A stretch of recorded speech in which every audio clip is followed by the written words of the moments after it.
We're here in Halifax, the 2024 Junos. It's the first time here for me. It is not a first for Charlotte Cardin, who's nominated 6 times again. How does it feel? It feels amazing. It's so exciting, and I'm just so happy to be here. I love Halifax, and yeah, it's good to be back. Take me back to that night in Toronto at the Junos in 2022. I feel like everything's just, it's gone crazy since then for you. Yeah, well, definitely lots of surprises the last time I was at the Junos. Well, first of all, yeah, we did have a lot of nominations as well that first, a couple years ago at the Junos. But every category, I ended up winning 4 really exciting categories. And every time it was like I was in complete, utter shock. But it's just so exciting to be here and to celebrate with my team and my friends and the people I've actually made the music with. And so it's just like a nice moment to, yeah, just really enjoy and celebrate what we've accomplished, whether we win or not. We're just happy to be here. 100%. Do you find yourself like knowing to prepare a bit more now? Like, do you have an acceptance speech? Because you're like, well, if I won 4 last time. Yeah. I definitely like thought about my speeches a little bit more just because the last time I was like, for sure, I'm not winning anything. And so every time I had to go up on stage, I just really didn't know what to say. So I prepared a little bit, but once again, I'm not like, whatever happens, but yeah. Well, something you can prepare for is the performance. We're so excited to see you up on stage. You know what you obviously know what you're performing. Yes. Can I say? Yes, for sure I can say. I'm performing my song Confetti, and it's just I love performing that song. It's one of the highlights in the live show that we've been playing since last August, since the album came out. So I'm just excited to perform it in that context in the beautiful arena on the live broadcast. It's going to be super fun, and it's a song I love playing live. So I'm just excited to share it with the Junos. It's a song that we love playing on the radio. I mean, it's gone crazy. Like, I feel like it's now it's got like a second lease of life again. It's like back again, and it's like blowing up in the US now. Yes, I'm so happy. Yeah, we were actually on the US Billboard for the first time last week, first time ever. So that's super exciting, and yeah, I love that song. So I'm happy people relate to it, and yeah. When you were recording 99 Nights, were you like, this is going to be the one, or can you never tell? You can never tell, really. When we wrote that song, it was definitely a super special moment in the studio. Like, not every songwriting session is magical, but that specific one was actually really special. And we wrote Confetti in a few hours with 2 of my close friends, close collaborators, and we just like laughed the entire time. Like, it's just one of those songwriting sessions that I'll never forget. And so it had something magical throughout the entire creative process, which was just a few hours. But it still felt like it had something, maybe that some of the other songs didn't have that kind of little magic vibe around them when we created them. And so it's really fun to see that a song like that gave us so much joy creating, people can relate to it and enjoy it and hopefully feel how much fun we've had making it, Yeah, and how much fun you had on stage performing it at the 99 Nights tour. How has that been? You've had some amazing shows. Is there one that stands out? We have so many highlights. I mean, definitely, I automatically think of the 4 arenas that we played in Montreal. It was our first time playing such a big venue, and we did 4 nights at Place Belle, which is a super fun venue. The sound is amazing. I love going to concerts there. I love seeing artists at Place Belle, so it's like myself being able to perform there was crazy. But I also think of Massey Hall in Toronto, which is such a beautiful, like, legendary venue. And even when we were sound checking, just like being on stage and kind of like feeling the vibe of the venue was so special. The history, like, you can really tell it has something magical to it. And so we really enjoyed playing Massey Hall, but a lot of highlights in the States and in Europe as well. Playing in Istanbul for the second time was crazy, in Turkey. So we have amazing, amazing memories of that tour. And we're going to make some more because the tour is going to continue in a few months, so we're just happy to keep playing that music. Yeah, you got some festival dates coming up this summer, and then another European run in November, December, I think. At the end of the exactly. Year. That show in Paris looked amazing as well. At Olympia, yeah, that was another one that's definitely on like the highlight list of my life. It was just such a special venue, and a huge part of my family flew from Montreal to come see me. My grandma and my grandpa, who hadn't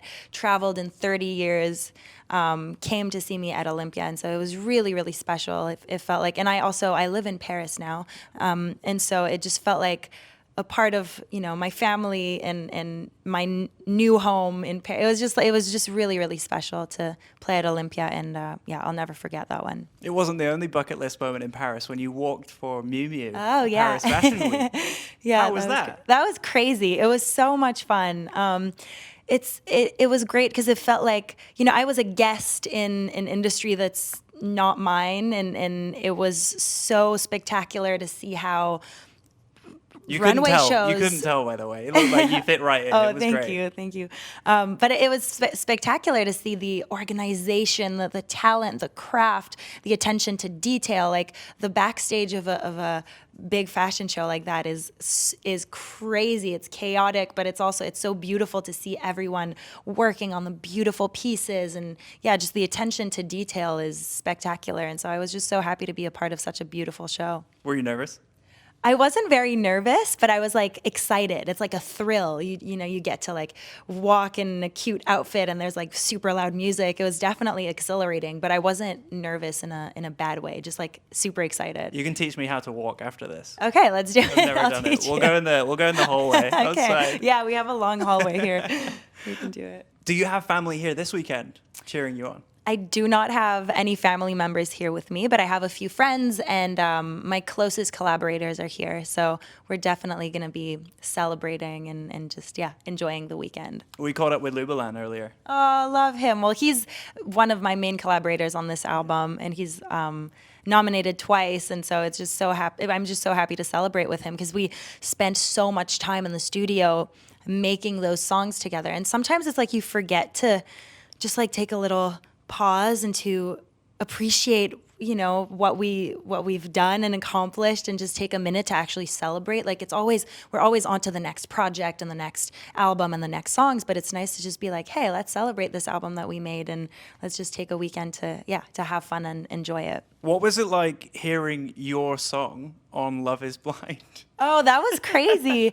I didn't know that that sync had happened until like I got a bunch of DMs, and friends of mine texted me the day that the series came out on Netflix. It was next to you, right? It was next to you, like at a super emotional moment.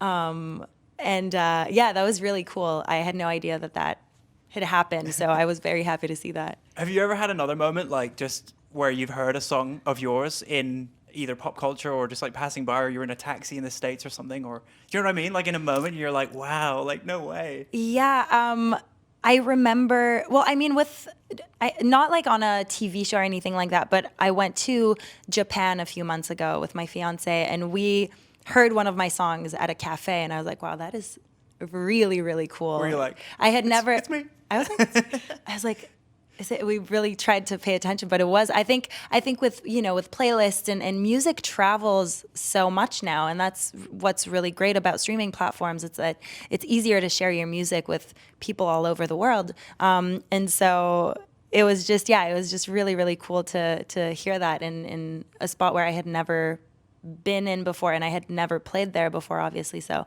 yeah, that was really cool. You're like, I sing in French, English, now I have to sing in Japanese. In Japanese, why not? It's a beautiful language to sing in.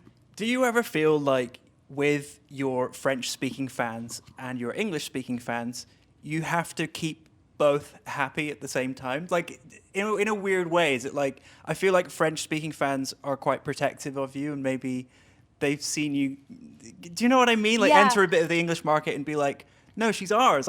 We want Charlotte.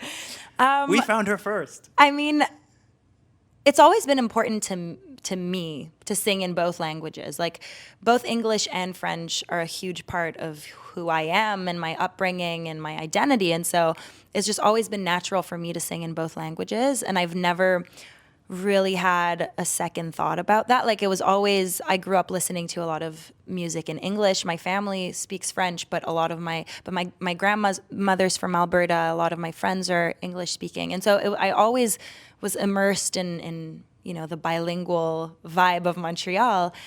So singing in both languages has always been super natural to me.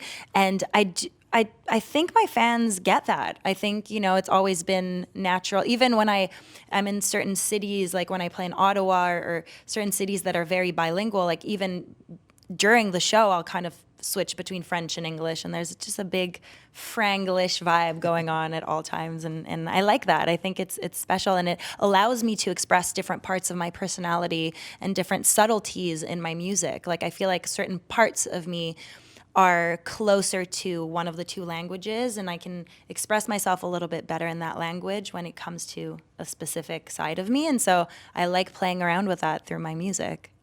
This weekend at the Junos, Nelly Furtado is hosting. Yes. How cool is that? So cool. I love her. I'm such a huge fan. Yeah, very excited to meet her and to see her host. It's going to be, yeah, she's amazing and so talented. If you had to pick your dream host, like dream Canadian host for the Junos, who would it be? Oof. There are so many great Canadian artists that could be great hosts. I feel like Alanis could be a sick host. That would be very, very cool. Who else? We have such amazing. I mean, Nelly Furtado is crazy. Yeah. That's a really, really good one. But so many amazing. Alanis is a good shout. Shania Twain would be insane as that well. would be fun. That would be such a fun one. Yeah. It would be good. Well, best of luck tomorrow night. You're performing tonight as well. You've got another show. Is this like a little warm-up for the Junos? A little warm-up, yeah. I mean, we were here and we thought, might as well play a show. We love playing in Halifax. Yeah. Our fans here are awesome, and we always have the best time. So, yeah, we're a little warm-up for tomorrow night. It's going to be fun. Nice. We'll see you there. Charlotte, best of luck here at the Junos this year in Halifax. Thank you so much. Thank you.